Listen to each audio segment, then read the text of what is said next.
Hello students, welcome to this video. This is part 7 nutrition in animals and इस part में हम discuss करेंगे nutrition in human beings part 2। जैसा कि हमने इस वीडियो के फर्स्ट पार्ट में देखा था, एलिमेंट्री कैनाल और उसके कुछ इंपॉर्टेंट पार्ट्स को हम डिस्कस कर रहे थे, जिसमें से हमने देखा था माउथ, बक्कल कैविटी, टंग, टीथ, फेरिंग्स। अब इस वीडियो में हम आगे के कुछ और ऑर्गन्स और उनके फंक्शंस देखेंगे। First is oesophagus. Its length is about 25 centimetre.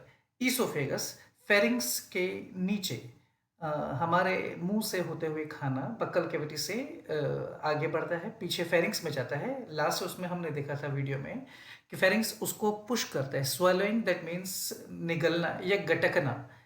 तो जब फेरिंग्स के मसल्स उसको पुश करती है फूड पाइप में, दैट फूड पाइप, वहाँ दो पाइप होते हैं।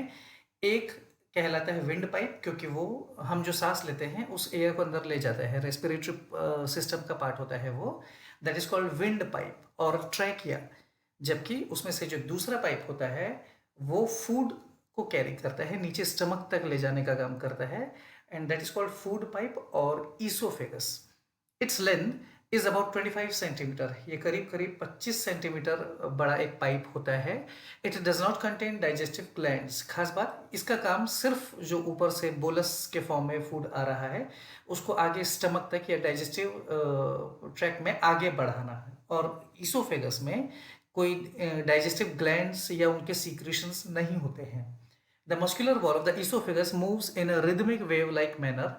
ये इंपॉर्टेंट डेफिनेशन है, आप ध्यान रखेंगे। आपका जो फूड पाइप होता है वो चिपटा हुआ पाइप होता है। उसमें अंदर एयर नहीं होती है, पैक्ड होता है वो। बिल्कुल आप समझिए किसी एक फ्लैटेंड बलून के जैसे। तो जब आप उसमें प्रेशर से एयर फिल करते हैं तब वो फूलता है और बिना प्रेशर के वो वापस से कोलैप्स हो जाता है। तो आपको जो विंड पाइप होता है वो खुला होता है, क्योंकि जब हम सांस लेते हैं वो सांस अंदर जानी चाहिए उसमें। तो वो जो विंड पाइप है वो हमेशा खुला रहता है। जबकि जो फूड पाइप है यानी ईसोफेगस, ये कोलैप्स्ड स्टेज में होता है। तो जब कोई चीज़ हम गटकते हैं सिर्फ उस समय वो उसके प्रेशर से फूलता है और फिर उस चीज़ को आगे पुश करके वो जो मसल्स है वो वापस बंद हो जाती है। तो ये देखने में किसी लहर के जैसा दिखाई देता है। आपने देखा भी होगा जब हम पानी पीते हैं या अपना सलाइवा गटकते हैं तो आपको एक वेव लाइक मोशन दिखेगा, है ना। The muscular wall of the oesophagus moves in a rhythmic wave like manner which conveys the food downwards। और इस मूवमेंट से वो जो खाना है वो गटक के नीचे चला जाता है पेट में। दिस मस्कुलर मूवमेंट, ये जो लहर के जैसा रिदमिक वेव लाइक मोशन है वो कहलाता है पेरिस्टाल्सिस। ये एक इंपॉर्टेंट टर्म है एग्जाम पॉइंट ऑफ व्यू से, आप इसको ध्यान रखेंगे। डायग्राम में भी आप देख सकते हैं, ये कोलैप्स पाइप है और उसमें से फूड पार्टिकल आगे जैसे जैसे आगे बढ़ता है तो वो पाइप खुलता है और फिर वापस से बंद हो जाता है। और इस प्रकार से ईसोफेगस का काम होता है फूड को ऊपर माउथ से, फेरिंग्स से लाकर स्टमक में छोड़ना। बाजू वाले डायग्राम में आप देख सकते हैं, और ज़्यादा क्लियर हो सकता है ये आपको। Now, our next part is stomach. Main चीज stomach. It is a J-shaped organ made of 3 chambers. ये देखने में कुछ कुछ J शेप सा लगता है और नॉर्मल इसके 3 हिस्से माने जाते हैं। 3 chambers, cardiac, fundic and pyloric. हालांकि आपके लेवल पे क्लास 10th में इतना ज़्यादा डिटेल नहीं है, फिर भी एक नॉर्मल समझने के लिए आप इतना ध्यान रखेंगे। Cardiac, fundic and pyloric areas होते हैं। It lies in the left upper part of the abdomen below diaphragm. याद रखिए हमारे बॉडी के अंदर, जिसको हम ऊपर से पेट कहते हैं, दैट इज यू कैन से बेली और एब्डोमेन। जबकि इसके अंदर जो पाउच जैसा एक स्ट्रक्चर है, muscular pouch like structure, that is called stomach. It lies in the left upper part of the abdomen below diaphragm. ये हमारी बॉडी में लंग्स के जस्ट नीचे डायफ्राम होता है और डायफ्राम के नीचे पाया जाता है stomach. It helps in the digestion of food in fundic stomach. हम जो भी खाना खाते हैं उसका डाइजेशन स्टार्ट होता है आगे जाके। ईसोफेगस में जैसे हमने पढ़ा कि कोई डाइजेस्टिव ग्लैंड्स नहीं होते, लेकिन बोलस के फॉर्म में खाना जैसे ही आपके पेट में पहुंचता है स्टमक में, वहाँ पे डाइजेशन स्टार्ट हो जाता है फंडिक स्टमक में। कार्डिक एंड पाइलोरिक जो पार्ट है, it helps in supplying mucus only. Mucus मैंने पहले भी समझाया था आपको, ये एक ऐसा एंजाइम होता है जो बॉडी के पार्ट्स को अंदर से, बॉडी ऑर्गन्स को अंदर से गीला रखता है। Okay, it is a sac like structure. तो आपका जो स्टमक है वो एक सैक यानी एक काइंड ऑफ बैग, पाउच जैसा स्ट्रक्चर होता है, which is located just below the diaphragm to store food. और इसका काम होता है कुछ समय के लिए, जो ऊपर से हमने माउथ से फूड खाया है उसको कुछ समय के लिए स्टोर करना फॉर पार्शियल डाइजेशन। तो डाइजेशन का कुछ हिस्सा सिर्फ यहाँ पे स्टमक में होता है। The muscular wall of the stomach contains gastric glands, जैसा कि आप डायग्राम में देख सकते हैं, बहुत सारी कॉन्वुलेटेड मुड़ी हुई सी नसें जैसी होती है पेट के अंदर में, और इसमें बहुत सारे इंपॉर्टेंट ग्लैंड्स पाए जाते हैं जिनको कहा जाता है gastric glands. The cells lying towards the opening of the gland have mucus cells. वो सेल्स जो ओपनिंग की तरफ होती है, स्टमक में ओपनिंग की तरफ होती है गैस्ट्रिक ग्लैंड के पास, वो म्यूकस सेल्स होती है। Excess secretion of gastric juice particularly, ये जो गैस्ट्रिक ग्लैंड से जो भी सिक्रेशन रिलीज करते हैं उसको कहा जाता है गैस्ट्रिक जूस, जिसका मेन काम होता है खाने को पचने में यानी डाइजेस्ट करने में मदद करना। उसमें बहुत सारे इंपॉर्टेंट एंजाइम्स होते हैं, तो ये कहलाता है गैस्ट्रिक जूसेस। लेकिन अगर ये जूस, गैस्ट्रिक जूस, ज़रूरत से ज़्यादा सीक्रेट होने लगे, खासकर particularly in an empty stomach, it erodes the inner lining of the stomach. तो जब इसको रिएक्ट करने के लिए, जलाने के लिए अंदर में फूड नहीं मिलता है, जब हम बहुत टाइम तक खाली पेट रहते हैं, तो ये जो एक्स्ट्रा एंजाइम्स है या जूसेस है, ये जलन पैदा करते हैं। It erodes the inner lining of the stomach, क्योंकि अंदर के ऑर्गन्स हमारे बहुत ज़्यादा सॉफ्ट टिश्यूज के बने होते हैं, तो ये अंदर ही अंदर उसके इनर लाइनिंग को यानी स्टमक के अंदरूनी लेयर को जलाने लग जाता है, and causing around depression in the stomach. और जब ये ज़रूरत से ज़्यादा हो जाए तब, क्योंकि उसकी वॉल बहुत नाजुक होती है, उसमें छाले जैसे पड़ जाते हैं, जिसको कहा जाता है पेप्टिक अल्सर। छालों को इंग्लिश में कहा जाता है पेप्टिक अल्सर। आपने माउथ में भी देखा होगा अक्सर हमारे लिप्स के अंदरूनी हिस्से में, क्योंकि ये बहुत सॉफ्ट एरिया होता है और इसमें छाले हो जाते हैं, तो that is called ulcer.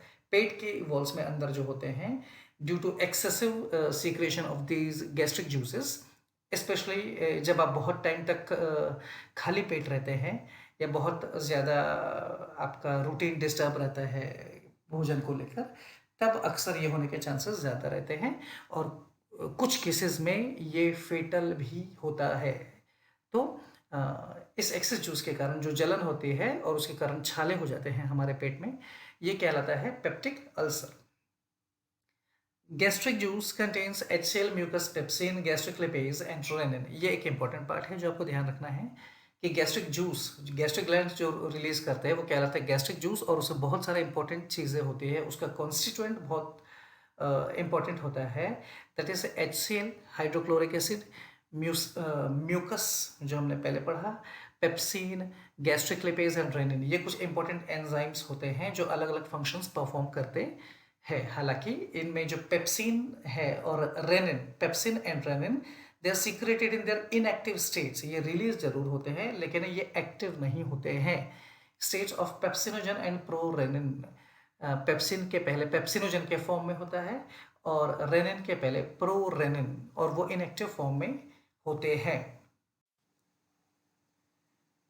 Now functions, it softens the food. इसका पहला इंपॉर्टेंट काम होता है, गैस्ट्रिक जूसेस जो होते हैं, इसका एक मेन काम होता है इट फूड के साथ अच्छे से मिल जाना और उसको थोड़ा और सॉफ्ट करना। हमने देखा कि माउथ से जब वो आ रहा था सलाइवरी सलाइवा के साथ मिक्स होके, तो वो ऑलरेडी काफ़ी सॉफ्टन हो चुका होता है। यहाँ पे आने के बाद थोड़ा वो और सॉफ्ट हो जाता है इसके साथ मिल के।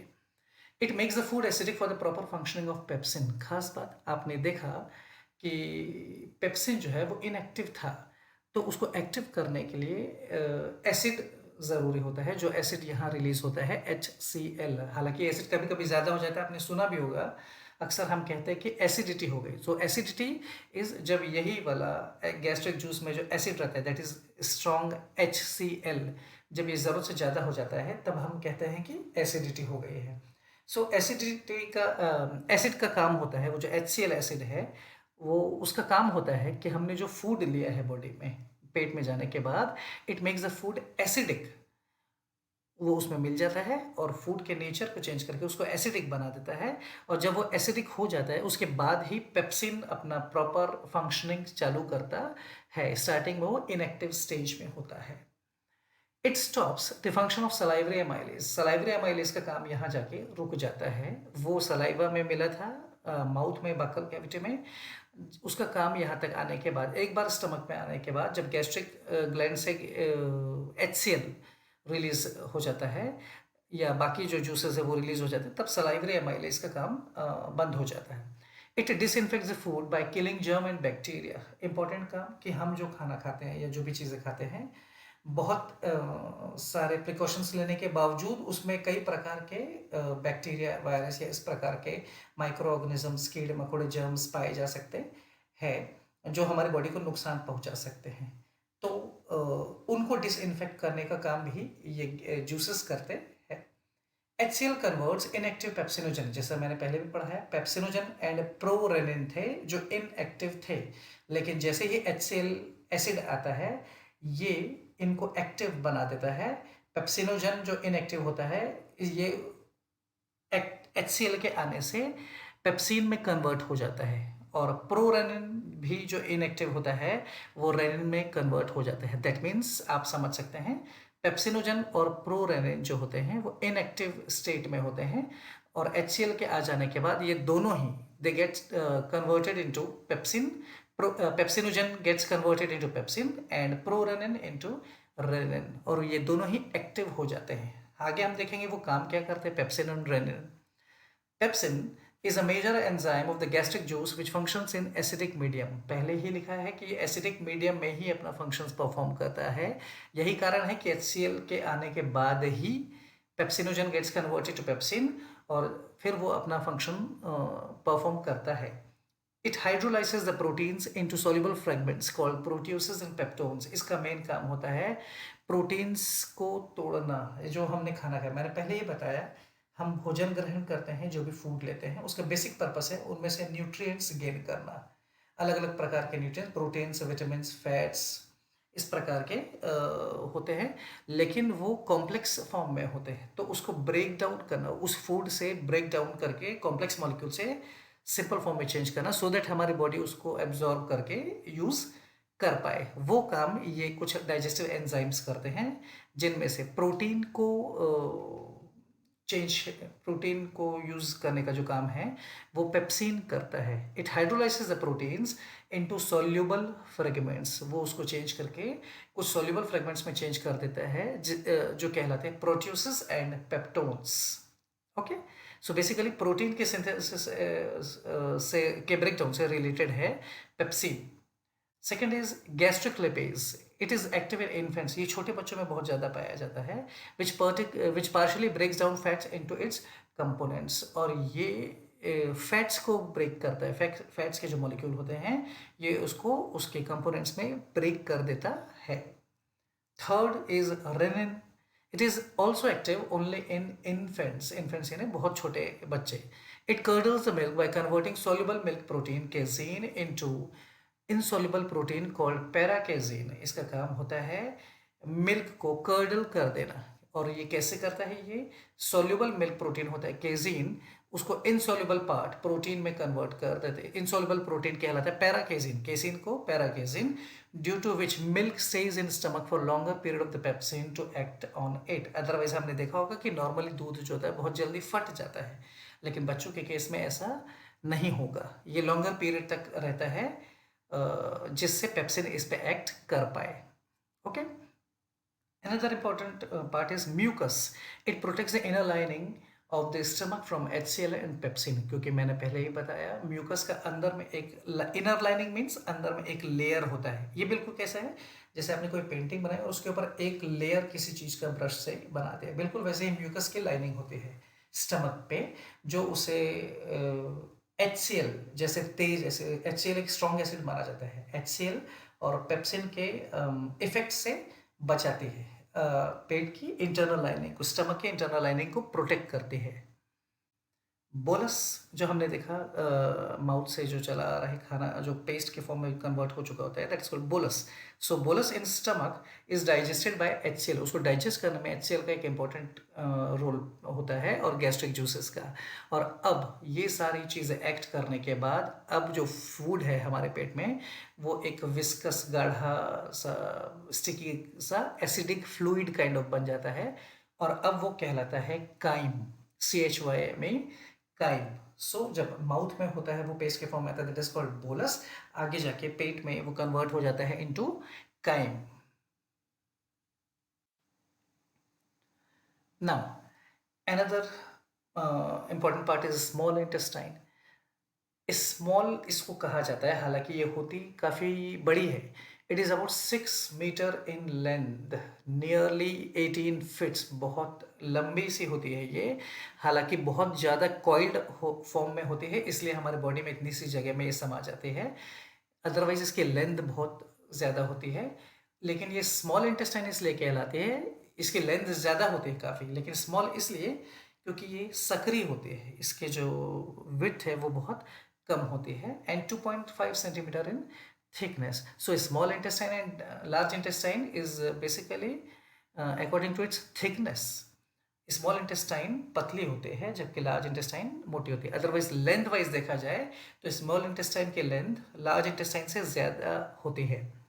Its length depends upon the feeding habit being longer in the herbivores and comparatively shorter in carnivores. और ऐसा देखा गया है कि अलग अलग जीव जंतुओं में इसकी जो लेंथ होती है वो डिपेंड करती है कि वो जो जीव जंतु या जानवर है उसकी फीडिंग हैबिट कैसी है, वो हर्बीवोर है कि कार्निवोर है. और ऐसा देखा गया है कि हर्बीवोर्स में क्योंकि उनको स्टार्च और ये सब चीज़ें पचानी पड़ती है तो लॉन्गर ड्यूरेशन के लिए being longer in the herbivores के केस में ये स्मॉल इंटेस्टाइन ज़्यादा लंबी पाई जाती है and comparatively shorter in carnivores. It is extensively coiled to get accommodated in small space. और ये बहुत ज़्यादा कॉइल्ड फॉर्म में अपने पेट में होती है ताकि उस छोटी सी जगह में ये एकोमोडेट हो पाए. It is the seat of major digestion and absorption. खास बात इस पूरे डाइजेस्टिव सिस्टम में सबसे ज़्यादा जो डाइजेशन होता है ह्यूमन बींग्स में वो स्मॉल इंटेस्टाइन में ही होता है. Major digestion and absorption.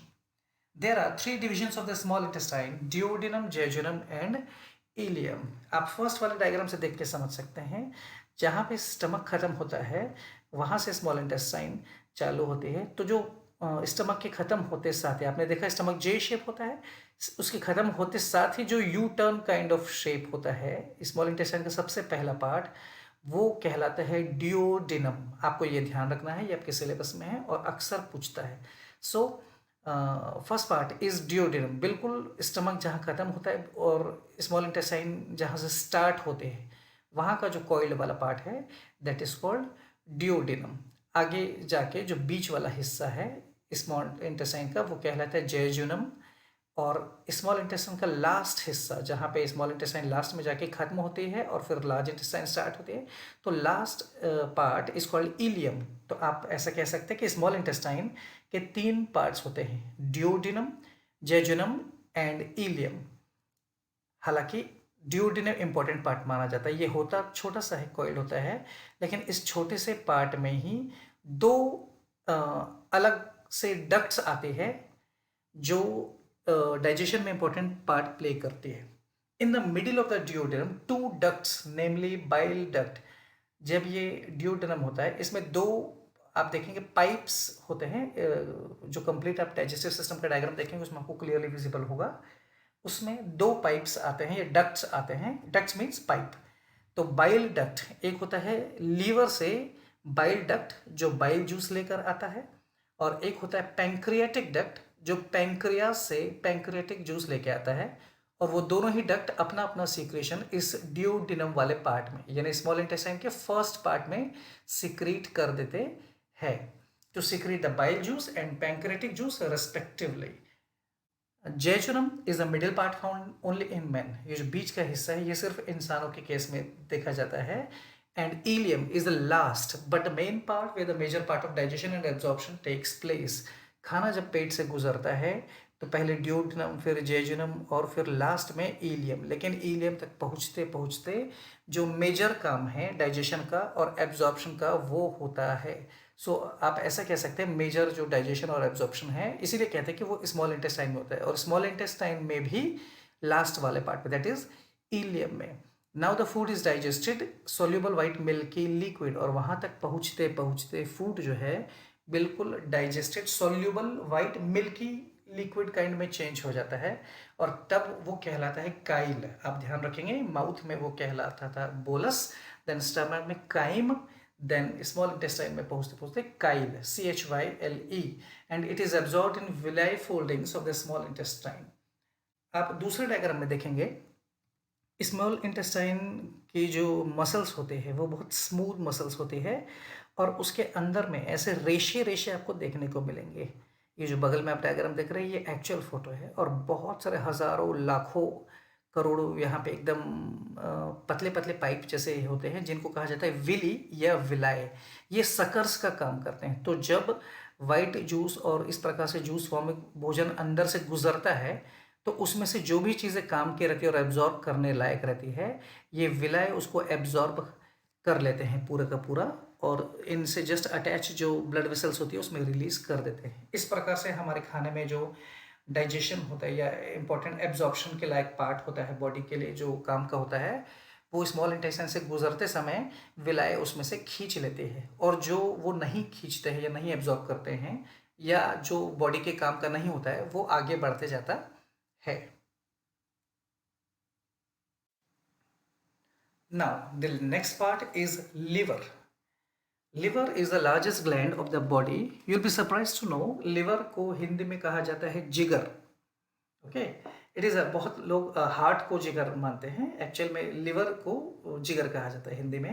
It is the largest gland of the body, और इंसान की पूरी बॉडी में जितने भी ग्लैंड्स है उसमें सबसे बड़ा ग्लैंड माना जाता है लिवर। इसका वेट करीब करीब 1.5 किलो होता है, 1.5 kg in normal human being. It is soft and reddish brown in colour, a pear shape, और इसी के अंदर में एक छोटा सा pear shape yellowish green sac kind of पाया जाता है, जिसको कहा जाता है gall bladder, which is attached to the inferior surface of the right lobe. उसके अंदरूनी हिस्से में अंदर तरफ पाया जाता है, that is called gall bladder, liver के अंदर में। Gall bladder concentrates and stores bile. Liver एक इंपॉर्टेंट जूस बनाता है जो कहलाता है बाइल जूस। तो लीवर के अंदर जो गॉल ब्लैडर है वो उसको कॉन्सेंट्रेट करके स्टोर करता है, और फिर वही उसको रिलीज करता है।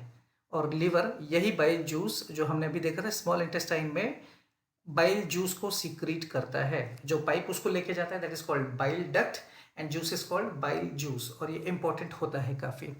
Bile is actually yellowish green and alkaline nature का होता है। ये येलोइश ग्रीन से कलर का होता है और एल्कलाइन नेचर का होता है। It has bile pigments and bile salts, but digestive enzyme is absent. हालांकि इसमें डाइजेस्टिव एंजाइम्स नहीं पाए जाते हैं।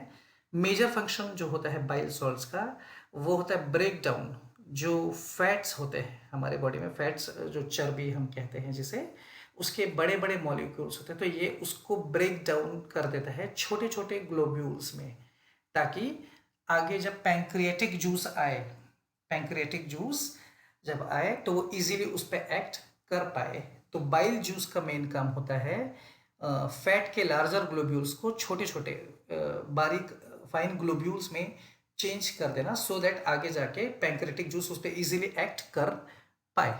ये जो इंपॉर्टेंट प्रोसेस होता है breaking off fat into fine globules is called emulsification. ये बहुत इंपॉर्टेंट टर्म है, आप इसको भी ध्यान रखेंगे। So the breaking down of you can say larger molecules और larger globules of fat into fine globules is called emulsification. Next important part is pancreas. ये एक लीफ लाइक स्ट्रक्चर होता है जो पेट के जस्ट नीचे, स्टमक के जस्ट नीचे, हमने देखा स्टमक जहाँ खत्म होता है वहाँ जस्ट स्मॉल इंटेस्टाइन ड्यूडेनम चालू होता है, उसी के फोल्ड के जस्ट नीचे में पाया जाता है। ये सेकेंड लार्जेस्ट ग्लैंड होता है बॉडी का एंड इज हेटेरोक्राइन इन नेचर। हेटेरोक्राइन क्या होते हैं? हमारी बॉडी में कुछ ऐसे ग्लैंड्स होते हैं जो एंजाइम्स बनाते हैं, और कुछ ऐसे ग्लैंड्स होते हैं जो हार्मोन्स प्रोड्यूस करते हैं। ओके, तो ऐसे ग्लैंड्स जो हार्मोन्स प्रोड्यूस करते हैं वो कहलाते हैं एंडोक्राइन ग्लैंड्स। जबकि जो एंजाइम्स प्रोड्यूस करते हैं वो कहलाते हैं एक्सोक्राइन ग्लैंड्स। पैंक्रियाज एक ऐसा ग्लैंड है जो दोनों काम करता है। ये कुछ एंजाइम्स भी बनाता है और हार्मोन्स भी बनाता है। तो ये हेटेरोक्राइन नेचर का हुआ क्योंकि ये दोनों हैं। It is endocrine as well as exocrine. Okay, it lies in the fold of duodenum. जैसा कि हमने पहले पढ़ा, स्मॉल इंटेस्टाइन का फर्स्ट पार्ट डिओडेनम, ये उसके फोल्ड में अंदर में पेट के जस्ट नीचे पाया जाता है। पैंक्रेटिक जूस, जो हमने देखा कि जब डिओडेनम गुजरता है तो उसमें बाइल जूस आता है बाइल डक्ट के थ्रू, और पैंक्रेटिक जूस आता है पैंक्रियास के थ्रू। तो वो जो पैंक्रेटिक जूस होता है वो इंपॉर्टेंट होता है। उसमें पाया जाता है trypsin and chymotrypsin for the break down of proteins. जैसा हमने पहले देखा कि बाइल जूस वो मदद करता है फैट्स के टूटने में या छोटा करने में उसके मॉलिक्यूल्स को, दैट इज कॉल्ड इमल्सिफिकेशन। जबकि प्रोटीन्स के ब्रेक डाउन में मदद करता है पैंक्रियाटिक जूस और उसमें पाए जाने वाले enzymes. It is a leaf like structure. Normally देखा जाए इसको तो ये एक पत्ती के जैसा इसका स्ट्रक्चर होता है, और ये both, it is both exocrine as well as endocrine gland because it produces digestive pancreatic juice and hormone insulin। आपने सुना होगा जितने भी हार्मोन होते हैं उसमें सबसे स्पेशल माना जाता है इंसुलिन, जिसके कारण शुगर वाले पेशेंट्स के केस में आपने अक्सर सुना होगा। सो वो जो हार्मोन है insulin, it is produced by pancreas. Pancreas में जो सेल्स होती है जो इससे बनाती है वो कहलाती है बीटा सेल्स, और जहाँ पे पाया जाता है वो बहुत छोटे छोटे ऐसे आइलैंड काइंड ऑफ होते हैं, इसलिए उनका नाम कहा जाता है आइलैंड्स ऑफ लैंगरहैंस। ओके, हालांकि ये थोड़ा ज़्यादा डिटेल है आपके उसमें, लेकिन एक नॉर्मल चीज़ आप समझिए कि पैंक्रियाज जो है वो एंजाइम्स बनाते हैं और हार्मोन बनाते हैं, और हार्मोन में भी इंपॉर्टेंट होता है insulin. Pancreatic juice is a major digestive juice of the body.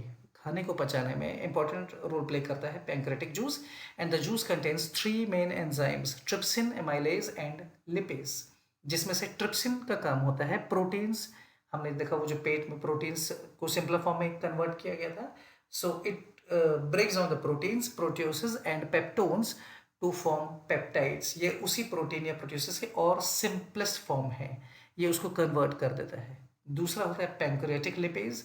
इसका मेन काम होता है फैट्स को डाइजेस्ट करना, जो ऑलरेडी थोड़े स्मॉलर मॉलिक्यूल्स में चेंज होकर आए हैं लीवर से।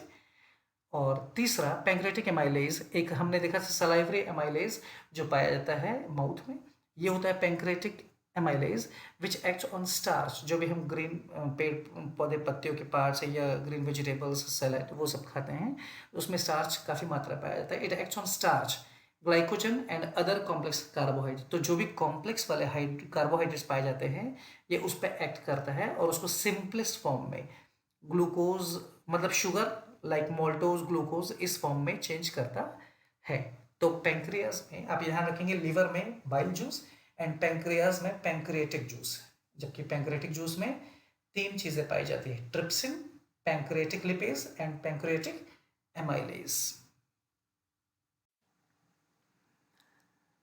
Large intestine, it is about, हालांकि ये लेंथ वाइज छोटी होती है सिर्फ 1.5 metre as compare to small intestine, लेकिन क्योंकि ये मोटी होती है इसीलिए इसको लार्ज इंटेस्टाइन कहा जाता है। It can be divided into 2 parts. जैसे स्मॉल इंटेस्टाइन हमने 3 पार्ट्स देखे, डिओडिनम, जेजुनम एंड इलियम, बिल्कुल वैसे लार्ज इंटेस्टाइन भी 2 हिस्सों में डिवाइडेड होती है। समझिए आप, कोलन एंड रेक्टम। एंटीरियर यानी सामने वाला जो पहले वाला हिस्सा है वो कहलाता है कोलन, और लास्ट का जो हिस्सा है posterior part that is called rectum. At the junction of the ilium and colon, खास बात, एट द जंक्शन यानी जहाँ पे जॉइंट होता है, इलियम यानी जिस पॉइंट पे जाके स्मॉल इंटेस्टाइन का लास्ट पार्ट यानी इलियम खत्म होता है, वहाँ से लार्ज इंटेस्टाइन का फर्स्ट पार्ट यानी कोलन स्टार्ट होता है। खास बात, उस जंक्शन पे, जॉइंट पे, जहाँ पे जाके इलियम खत्म होता है और कोलन स्टार्ट होता है, वहाँ पे एक छोटा सा एक आउटपुश जैसा आपको दिखाई देगा। देखिए डायग्राम में भी देखिए, ये कोलन है और बिल्कुल जहाँ से स्टार्ट होता है उसके जस्ट पास एक ऐसा छोटा सा फिंगर लाइक प्रोजेक्शन आउटपुशिंग कहलाते हैं, जिसको कहा जाता है caecum. The free end of the caecum, ये जो पार्ट है ये कहलाता है सीकम, और वो या सीसम भी बोलते हैं कई लोग इसको, सीसम। इट फॉर्म्स ये और इसमें से ये जो एक पार्ट निकल रखा है इसको कहा जाता है वर्मीफॉर्म अपेंडिक्स। आपने अक्सर लोगों को सुना होगा कि अपेंडिक्स का ऑपरेशन हुआ है या ये वो कहलाता है वर्मीफॉर्म अपेंडिक्स। खास बात which is outlived it's usefulness और वेस्टिजियल ऑर्गन, ये एक इंपॉर्टेंट टर्म है वेस्टिजियल ऑर्गन। ये सारे ऐसे ऑर्गन्स होते हैं जो हमारी बॉडी में मौजूद तो है और पहले कभी कुछ काम आया करते थे, लेकिन अब बॉडी में सिर्फ मौजूद है और कोई फंक्शन परफॉर्म नहीं करते हैं। So it has outlived it's usefulness. हमारी बॉडी में ऐसे और भी कई ऑर्गन्स होते हैं जैसे ईयर में पिन्ना वगैरह। यहाँ पे ये जो अपेंडिक्स है दैट मीन्स ये बॉडी में मौजूद हर एक की बॉडी में होता है लेकिन कुछ फंक्शन परफॉर्म नहीं करता है, इसीलिए अपेंडिक्स को वेस्टिजियल ऑर्गन कहा जाता है। The large intestine allows the passage of residue, हालांकि ये पूरा ही आप समझेंगे कोलन है, ये असेंडिंग कोलन फर्स्ट पार्ट, क्योंकि ये नीचे से ऊपर जाता हुआ है इसलिए असेंड करता हुआ कोलन, बीच में ट्रांसवर्स कोलन और फिर ऊपर से नीचे गिरता हुआ दैट इज डिसेंडिंग कोलन। तो ये जो पार्ट है colon ascending then transverse and then descending, और फिर उसके बाद जो है वो कहलाता है rectum. Okay, the large intestine allows the passage of residue food mass for its expulsion. खास बात, जितना भी खाना पूरा एलिमेंट्री कैनाल से गुजरते हुए आ रहा है, डाइजेस्ट होते हुए एब्जॉर्ब होते होते होते होते फाइनली जो ऐसी चीज़ें जो बॉडी के किसी काम के नहीं हैं वो पार्ट्स यहाँ तक पहुँचते हैं, और यहाँ पे पहुँच के भी लार्ज इंटेस्टाइन में अगर कुछ बॉडी में पानी की कमी या कुछ है तो उसमें से पानी अगेन एब्जॉर्ब कर ले। सो बेसिकली फूड एब्जॉर्ब समझिए आप स्मॉल इंटेस्टाइन में होता है, जबकि लार्ज इंटेस्टाइन में वाटर का कंटेंट एब्जॉर्ब और डिसाइड किया जाता है। The large intestine allows the passage of residue of food mass, और जो बचा कुचा पैसेज फूड मास है उसको ये पैसेज प्रोवाइड करता है ताकि वो बॉडी से बाहर निकल पाए for its expulsion through the anus which is called egestion. और क्योंकि अब ये पूरा मटेरियल बॉडी के किसी काम का नहीं है। ये एक बात और ध्यान रखेंगे, बहुत सारे लोगों को लगता है वेस्टेज है, वेस्टेज कुछ नहीं होता है, बस ऐसी कोई भी चीज़ जो भले ही यूजफुल हो लेकिन बॉडी को जितनी मात्रा में चाहिए उतनी बॉडी ले लेती है और फिर उसके बाद उसको रिलीज कर देती है, तो वो रेसिड्यू कहलाता है। वो कोई ख़राब चीज़ होगी ऐसा नहीं है, ज़रूरी नहीं है, वो काम की चीज़ें भी हो सकती है लेकिन बॉडी में उसकी क्वांटिटी ज़्यादा हो जाती है इसलिए उसको एक्सपेल कर देता है थ्रू द एनस, और this process of expulsion through the anus is called egestion. हमने पहले भी पढ़ा था कि इसमें 5 स्टेप होते हैं, ingestion, digestion, absorption, assimilation and finally egestion. So large intestine में इजेशन के साथ ये पार्ट जो फूड की जर्नी है वो खत्म होती है एलिमेंट्री कैनाल की। और लास्ट में 2 छोटी सी डेफिनेशन समझिए। Salivary glands, we have 3 pairs, ये हमने स्टार्टिंग में भी देखा था। We have 3 pairs of salivary glands, submaxillary, sublingual and parotids which secrete saliva. और सलाइवा में जो एंजाइम पाया जाता है वो कहलाता है सलाइवरी एमाइलेज, जिसका काम होता है स्टार्च जो हमने खाया है या फूड जो कॉम्प्लेक्स फॉर्म में होता है उसको सिंपल शुगर्स में या मोल्टोज में चेंज करना। दूसरे होते हैं गैस्ट्रिक ग्लैंड्स जो हमारे स्टमक में पाए जाते हैं, and it secretes the gastric juice which contains hydrochloric acid and propepsin. The enzyme pepsin acts on the protein of the food and breaks them into smaller units called peptones and प्रोटियोसिस।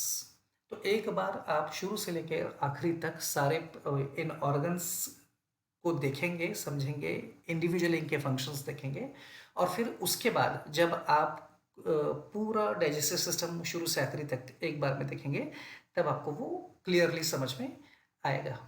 Okay, इसको और ज़्यादा अच्छे से समझने के लिए आप हमारे ऐप में जाके हमने आपकी मदद के लिए और वीडियोस भी डाले हैं जो इसकी फंक्शनिंग आपको और क्लियर कर देगा। Okay, thank you.